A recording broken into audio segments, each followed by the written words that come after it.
Okay, brilliant. There's a few more people, so we'll get underway.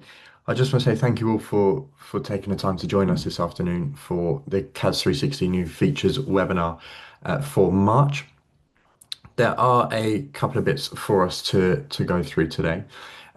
So we will look at a couple of new features. We will revisit some old bits, as well as do some tidy up and maintenance pieces as well, just to keep you all informed with what's going on with CAS 360. I know for a couple of you, this may be the first time you have joined. So welcome and thank you for taking the time, and as well, welcome to those of you who are watching us afterwards with a recorded link as well.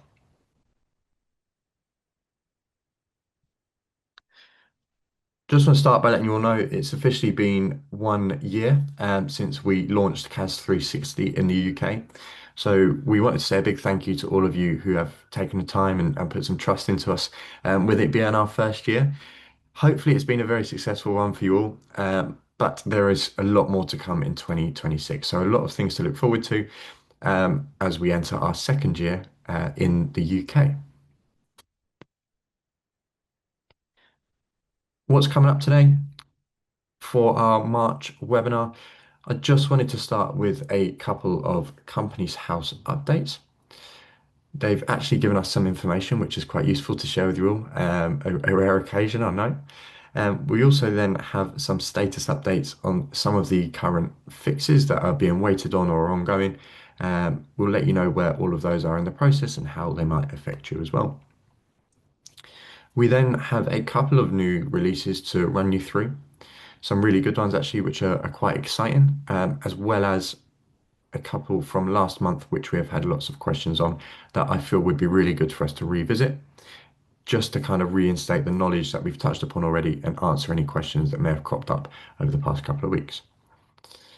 As always, for those of you who have attended before, we will have a Q&A session towards the end where I'll answer any questions that have come throughout the session. There is a chat/Q&A feature available to you at the moment, so pop all your questions in there and I will come to them at the end, just in case we answer any whilst we go through the webinar today.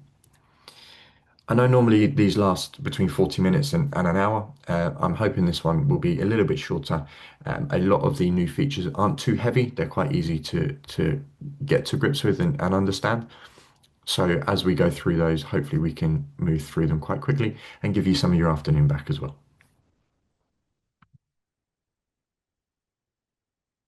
Companies House updates. This is a really big one they've provided for us. Is just an idea of all of their expected maintenance dates, where we may well encounter a lot of delays for filings made from CAS 360, as well as potential rejections during these periods. Normally, these tend to happen between 6 and 9 p.m. in the evening. Hopefully, none of you have to work at that time. But if you do, that's most likely when you're going to experience delays and rejections and pushbacks. However, based on past experience, this does happen kind of throughout the day when there is maintenance planned. All of these dates are subject to change, but there is typically going to be two per month right through to the end of 2026, in addition to any ad hoc dates that may come up for emergency companies house maintenance. I'll give everyone sort of 10-15 seconds. Feel free to take a screenshot or jot some of these dates down just so you're aware of when kind of delays and maintenance are expected to take place. If, of course, on these dates you do experience anything or do experience any rejections and you're unsure as to why, let us know. We will keep a record of this as well, and we can hopefully let you know a little bit sooner, month by month, about when to expect some of these dates. Obviously, the ones to keep an eye out for at the moment are April the 8th and April the 22nd. Some status updates to run you through for some of the ongoing fixes for issues that have been reported to us over the past couple of months as well. Delayed Companies House filings. There was a major issue on the Companies House end roughly around the 13th of March over the course of a weekend. Many filings were delayed, were being rejected. Companies House had a big issue and actually had to close down their web filing or software filing access for a few days. We have been told it's now up and running and is back to normal, so all filing should be resumed as it was beforehand. If you prepared any documents and attempted to file within those dates and were rejected, unfortunately, you will have to re-prepare the documents within CAS in order to reach a successful filing now. We have had some issues where we are changing the status back to not lodged, ready to file again. Unfortunately, that will still get blocked if it was prepared and the first attempt was made in that period. Unsuccessful biometrics emails. There was a few instances when ID requests had been sent out through CAS 360. If they had failed, the failed email was going direct to the client as opposed to yourselves in the firm or the practice. Obviously, that's not what we want. We want it to come to you so that you can speak to the client directly. That has now been fixed. It should no longer happen.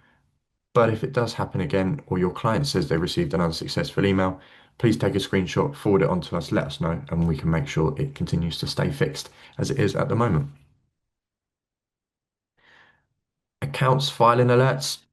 Again, we're still in the same stage as we were on our previous webinar. The initial phase of the release for accounts filing dates was released. The alert is available on your dashboard. You may see them. Typically going to be red at the moment because a lot of the dates haven't been tuned in quite just yet. The second phase for that release is happening in a matter of weeks, and it will update those dates to reflect correctly on the main dashboard as well. We've also had a couple of issues reported with the company listing report, such as it's not showing the financial year end date, and a lot of the time it's also pulling off the system as blank at the moment. In order to fix this, we need to do a few phases of fixes, one at a time to make sure everything is correct before we move on to the next one. The first one is due on our next release, which, if not tomorrow, will be next Thursday. And that should begin to ease the process of these company listing reports and begin to put a fix in place for those as well. So within the next few weeks, that should be fully back up and running and functioning as normal as it was previously.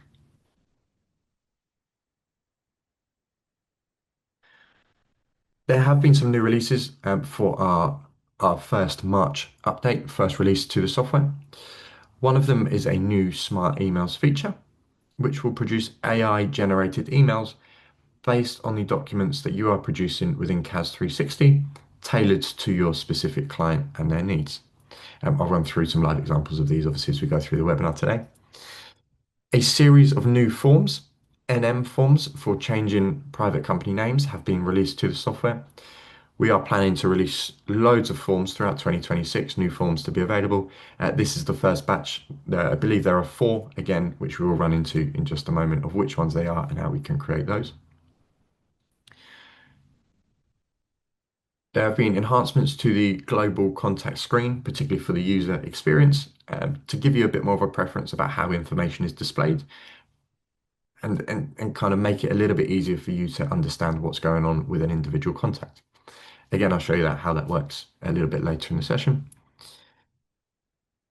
The last 2 points are kind of revisits to a little bit that we touched on last month. Still relatively new updates to CAS 360 as a whole, but we have had lots of questions on how these work and where to find them. So the option to store a copy of the ID used by an individual when carrying out an ID verification is now available within the software. It is a fairly small toggle. It's not glaringly obvious about where to find this. So we will revisit that, show you exactly where to find it, show you how it works, and show you how to bring that piece of information into the software as well. And a general kind of revisit to understanding verification results. I know a lot of you have been doing ID verifications on CAS 360 for quite a few months now. There are some nooks and crannies, if you like, to where all the information is held for verification results, and kind of understanding which bit means what and how we can kind of view exactly what we need should we ever need to. So we'll give that a revisit just to round off the session today. But as always, any questions on any of these are welcome throughout for us to answer at the end. So smart emails. What you'll see is a new AI, we'll call it a person, a new AI person, Ronnie. It's based on our founder called Ron, hence the name Ronnie. But what Ronnie will do for you when changes are made in CAS 360, he will generate an AI email based on the information and the document templates used for the change you're trying to make. This only applies to changes made within a company. So, for example, appointing a director, and to changes made through the multiple change feature. So, for example, changes to addresses, they're the only sections of the software where this is going to be available for you to use. As mentioned, it's based on the templates that you use. So, for example, if you have two or three different types of template for a particular document, each type of template will influence the email that Ronnie will produce at the end of it as well. It's also based on the type of document that is being produced. So, for example, an address change compared to a termination of a director is going to have different influences over the content that Ronnie produces in the email for you. Once these emails are produced, they can be amended. So if Ronnie produces one and you want to make a couple of adjustments, we can do that as well in your email preview screen.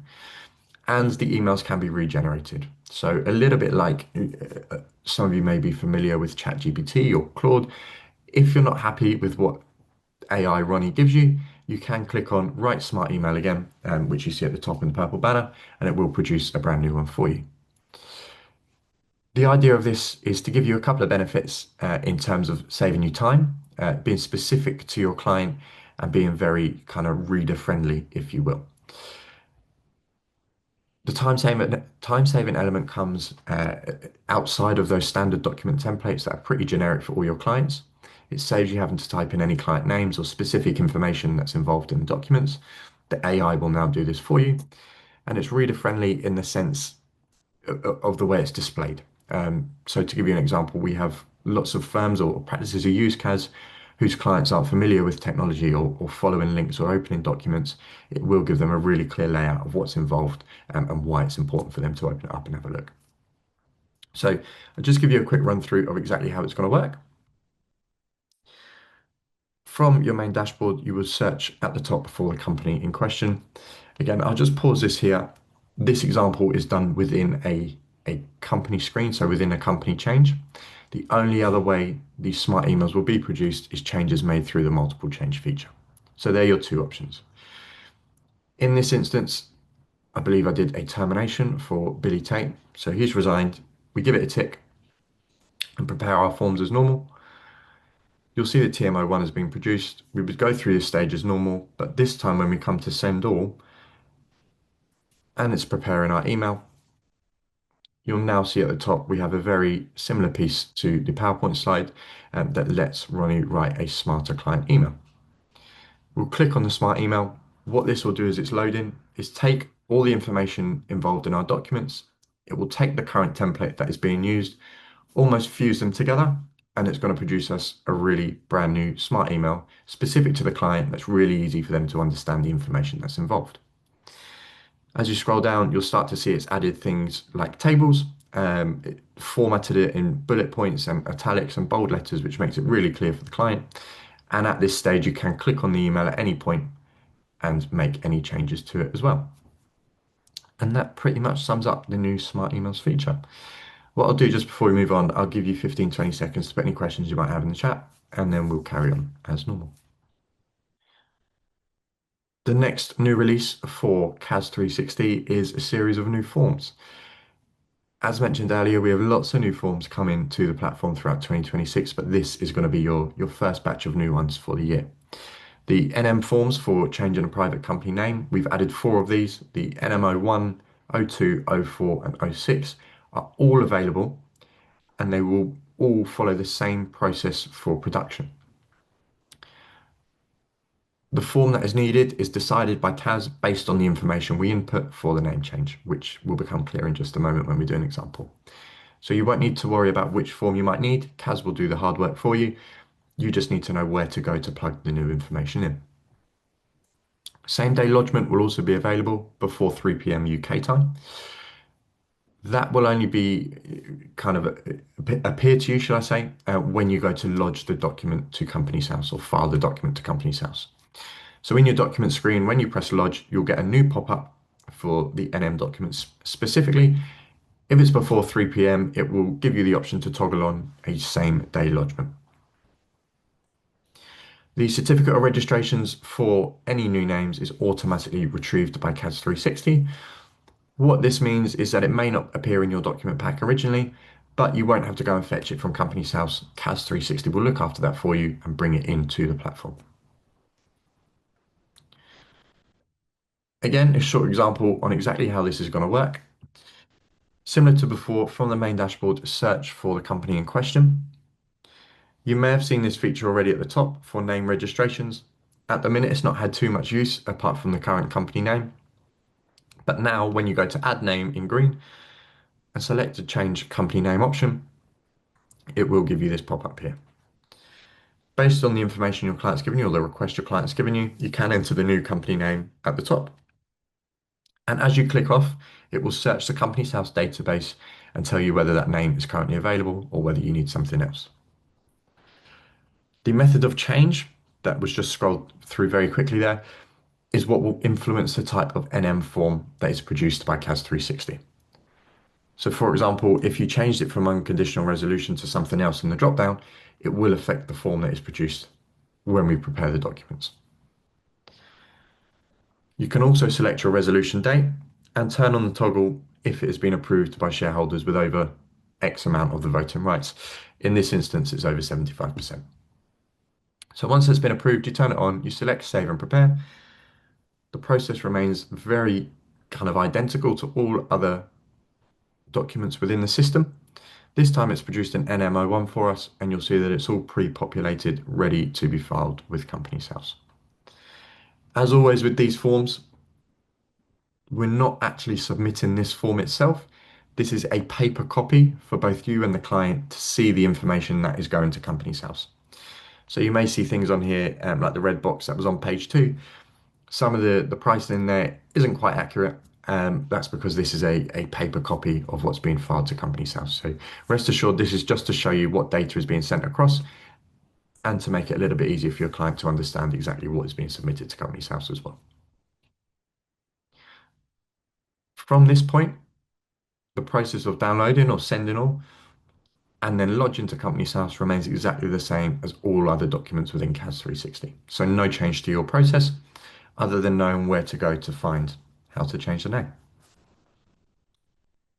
Again, I'll give it a second for any questions that might go into the Q&A section, and then we'll move on to the next couple of bits.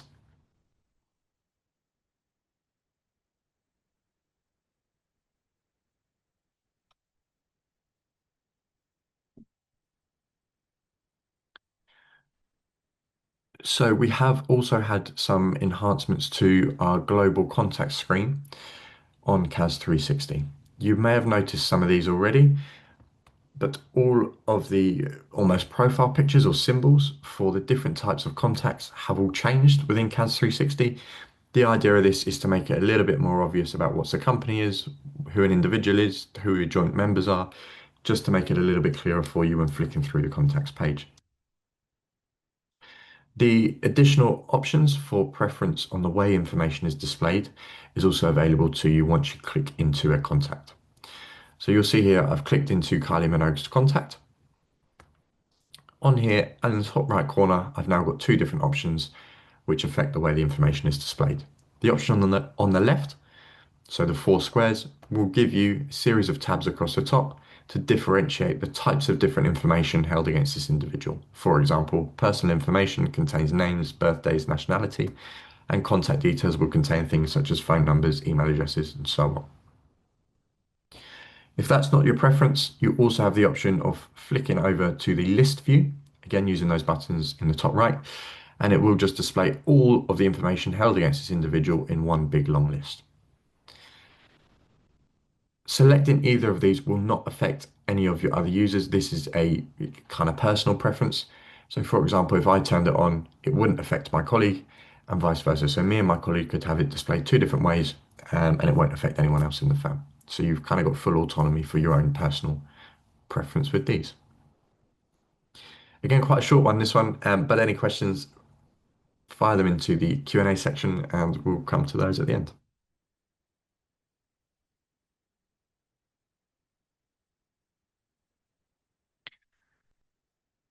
We only have a couple of bits left. As mentioned, it was going to be a little bit more of a shorter webinar than usual.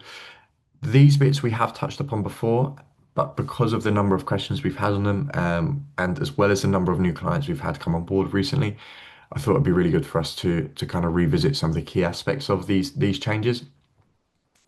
So storing a copy of the ID has become available within CAS 360, so you no longer need to email your client as well as send a request for ID through the system.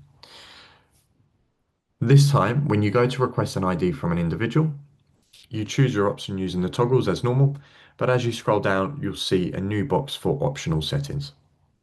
This will contain your client emails, any options for automated reminders, and then the key question, request to store ID and biometrics, which you will need to toggle on.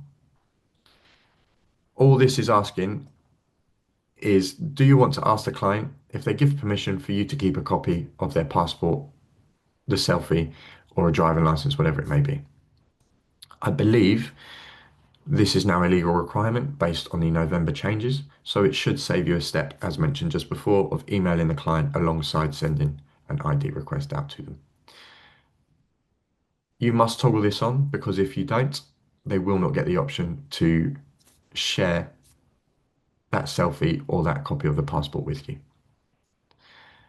Once they have approved it all and they've done their selfie, they've uploaded a photo of their passport, you will get a notification in your main notifications area, and it may look something like this. So Michelle Smith identity verification results have been received, but what we have now is the option to import ID. Once you click on this, what will come through to the system? It will be the selfie that the individual took, it will be the photo of their passport or driving license, and it will populate the passport or driving license information against the individual as well. So, e.g., passport numbers, um, driving license numbers, full names, all the information that's held within it will be automatically plugged into the system. Again, saving you hopefully one more job from your to-do list. Any questions for this one? Again, now's the time to get them in, and then we'll come to them at the end. So this is the final piece for today's webinar. This is one, again, that we've had a lot of questions on. A lot of new clients maybe haven't seen this or maybe haven't had the ability to sit down with either myself or one of my colleagues and really understand how this all works. So following on from the ID request that we just looked at, comes the opportunity to understand some of the verification results that come into the system. First and foremost, the thing that you need to be looking for is whether the individual has passed the biometric scan. So does the selfie they've taken match the photo on their passport or driving license? Once you open up an individual and head to their compliance tab, this area here, the biometrics, should say pass. You can click on that to see exactly the result in it on a larger scale, but it should say pass. That's the first thing we need to look for. Secondly, and this happens quite commonly with our current AML kind of global database check provider, it is the London Stock Exchange Group that we currently use, formerly known as Refinitiv. You may get a red bar, it's actually underneath this pop-up, that says PEP/sanctions failed. Now, this doesn't necessarily mean that your person is flagging up on global databases for criminal activity or intelligence. It is essentially just saying to you, there is somebody who is in some way similar to your client. Please, can you confirm that it is not your client? This can't happen automatically because you obviously know the clients better than us. But what you are able to do every time you do an ID request and it comes back with an AML report, it will give you a full PDF sheet on that particular report. You can use the three dots on the right to open that up and view file and run through some of the potential matches. Some of those potential matches could include birthplace, it could be surnames, it could be middle names, it could be that somebody with the same first name lives 20 minutes down the road from your client. 99% of the time, the people showing up on these global sanctions databases will not be your client. So what do we do then? The PEP and sanctions failed button in red, which is under this pop-up, is a clickable button. Once you click on it, it will give you this page here. This AML data results is a short summary on the full report that is available to you on the page before. But here you'll see, for example, sorry, went one early. Um, my name Connor is matched against a Ugandan war militant with the surname Connie. Hopefully yours won't be as extreme as that, but of course I'm not a Ugandan war militant. So in this situation, we can give it a quick flick over some of the sanctions, the watch list and adverse media, just to confirm that it's not our client. We can change it based on some of the names of potential matches, which will reflect this information here. We can then override the verification status and change it to manually pass. When it asks for a reason, we can pop in something like, my client is not General Joseph Kony, for example, or this is not my client, or whatever you choose to write down. And then when you save it, it will change to green and it will all say passed. The benefit you're going to see to this, although it can be a little bit tedious, although it's an extra step, the benefit you're going to see is that if you are ever audited, you can say to someone, actually, I've checked a full global sanctions database against all potential matches and I've confirmed that it's not my client. So if anything, yes, it is a little bit tedious, but it does protect you from anything that may go wrong in future. Now's a chance to get any other questions in. We haven't had too many so far, but if you've got any questions, pop them in. I will hang around for 20 to 30 seconds just for any more to come in. But aside from that, thank you very much for spending the time to join us this afternoon. And thank you to those of you who are watching a recording a little bit later on. If you do think of any questions or anything you want to double check after the session, please drop me an email or give me a call, and I'm more than happy to run through it with you. But other than that, thank you very much for joining, and hopefully see you on the next one in April.